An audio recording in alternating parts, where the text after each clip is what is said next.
Let's return to that incredible display in the White House. The Oval Office has seen nothing like this, as I said at the top of the program, at least not with cameras and journalists in the room. Here's some of the worst of it.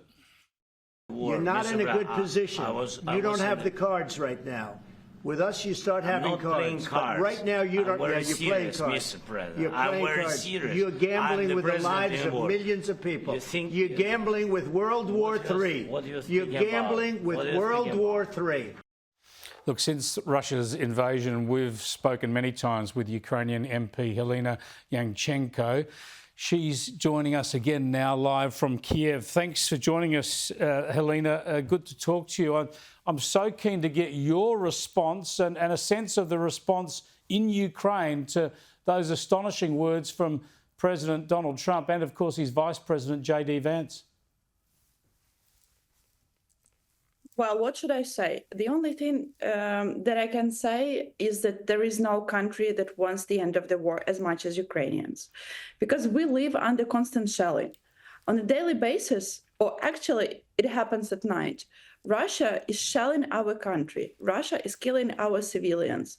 They're torturing our prisoners of war. They are actually breaking all international legislation and even traditions of war. So there is no one who wants the end of this war as much as Ukrainians.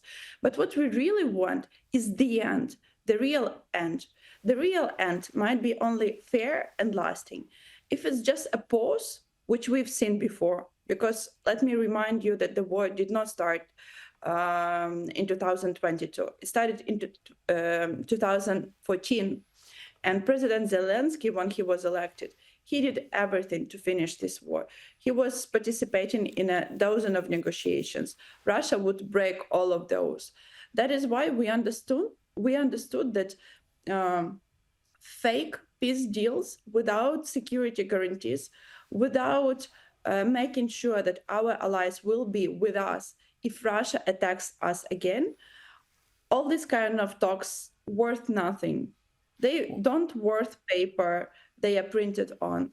And that's why President Zelensky, as well as all Ukrainians, we insist on security guarantees. That is why he was continuing saying that all negotiations, all deals should be accompanied with security guarantees. Only these kind of things will ensure that the peace will be lasting and fair. This is what we want. This is what Europeans want, because they understand that European countries are also under danger, because this is basically...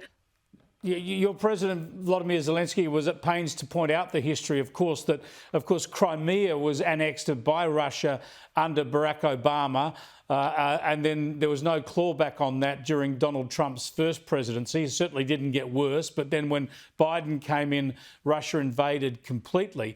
When Donald Trump says he's trying to get a deal, is there anything that Ukraine would give up in a deal? For instance, would you relinquish Crimea or parts of the Donbass? Is there any suggestion from Ukraine that you would give up any territory? Otherwise, what sort of a deal is Donald Trump going to do? Well, officially, it's obvious that we can't recognize that these territories of Ukraine will officially become part of Russia.